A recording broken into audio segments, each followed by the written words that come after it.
Hey, it's Lisa on AltScene Speaks. I have Theresa from Butte with me. Hello. How long has Butte been around for? I think the first record came out in 2018. Tell me about the name Butte. Yeah, Butte came from the town Butte La Rose in the Atchafalaya Basin. My grandparents had like a camp there on the bayou growing up. We spent a lot of time swimming in the water over there. Yeah.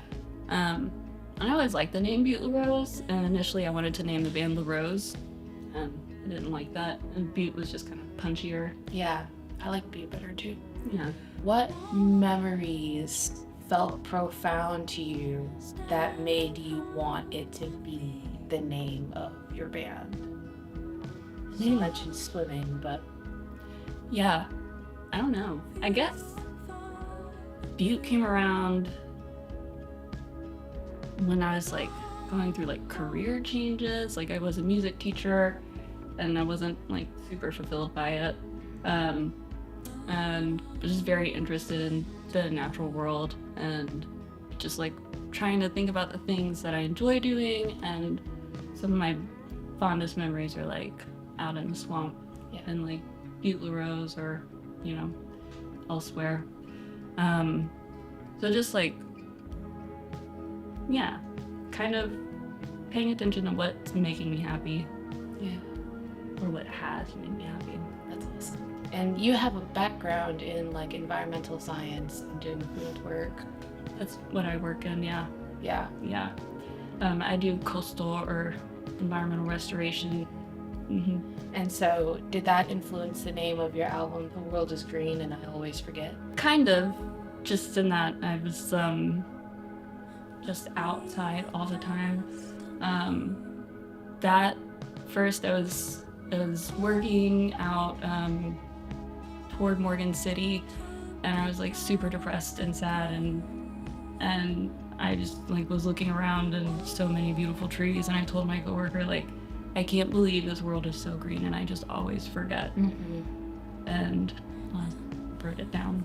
What do you think that deeper metaphor could mean? There's just, I don't know, always something good to see, and I have a hard time seeing the good a lot of the time. And I think it's just about like acknowledging like the world is green and it's good to remember that, but also acknowledge that like people do forget and you will forget. Yeah. And I'm gonna keep forgetting, but I will remember again. Keep remembering. Yeah. Yeah. What are some themes in your album?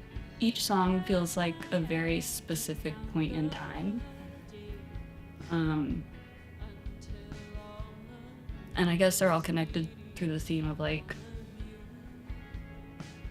trying to remind yourself what's good about life and how to like make choices to be happy and be fulfilled.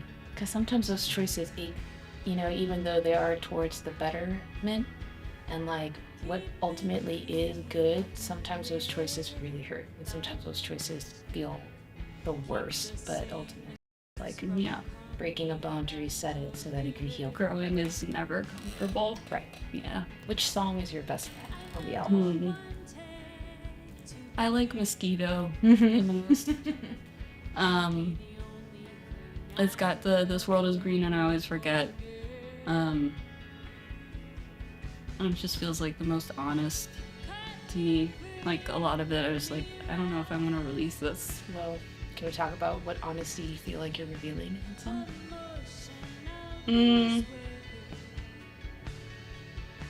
Listen to it, folks. Yeah, just working through like, yeah, Hardships. just depression, hardships. Yeah. Yeah, just being very like, a hold, a deep to swallow, cover me up, make me feel warm, like bury me. At least I'll feel warm. Yes. Like, I don't know. It's very, they're very sad. Well, that's But they all feel so real. Yeah. Yeah.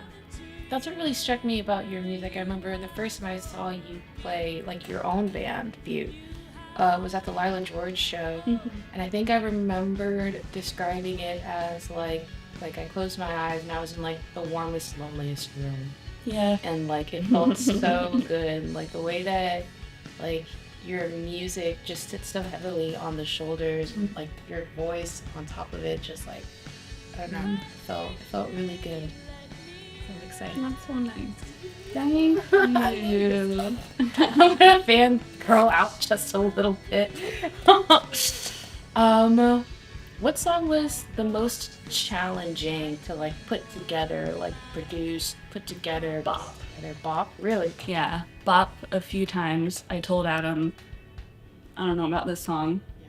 Like, I think we should trash it. And it ended up being your single. It ended up being like the single. Yeah. Adam fought hard for that one and really made it what it is. It wasn't working, and he just like kept trying, and he's like, just give it like a little more time. Yeah. And who is that? Adam Kyle. Producer? He produced the record. He plays guitar with us. Cool. He did so much for this record. I am eternally grateful to Adam. It's so, yeah, incredible. Yeah. Nice. What was difficult about it? Like, what made it hard? I don't know. It like wants to be a pop song, but it doesn't have a chorus, and it just kind of does this. I don't know. We tried it. It was like longer, and it, like the ending was really big, and I was like, I don't like that. I don't know. It was just hard to know where it needed to go, and I think we ended up like we took the drums that we recorded and we slowed them down, and then we took out like all my guitars that I had recorded, and I think all the guitars Adam recorded, and like just started like just drums a little bit slower, and then like really intentionally pick the sounds and the textures. Yeah. So it was just like a dissecting sort of project, like a scalpel. Which is very, very new to me for this record. This is the most collaborative project I've ever done, or I've been a part of. The other Butte records, I did most of the recording, or like the deciding what was going where, like producing, I guess. And this one, I kind of brought songs or parts of songs to Adam, and then we like worked them out from that point until It's like you had an editor on board, whereas like before you were just kind of like, this is all my creative say-so, and you know, yeah, this time you have somebody else's perspective who could maybe like refine it and make it sharper and see. yeah, and sometimes know like what I want without like, I don't know. We just worked really well together. Yeah, we were always on the same page. I think it's good to have both. I think it's good to be completely in your own lane when it comes to your creativity, and then stepping outside of that, and then like inviting in, I don't know, other people's perspective and support. How's that sat with you in terms of like, I don't know, creating your music and putting it out there? Like, what are the pros and cons? What are like the goods and I feel like when I started collaborating with people, I just kind of like exploded with creativity. Like this was the fastest record I ever wrote.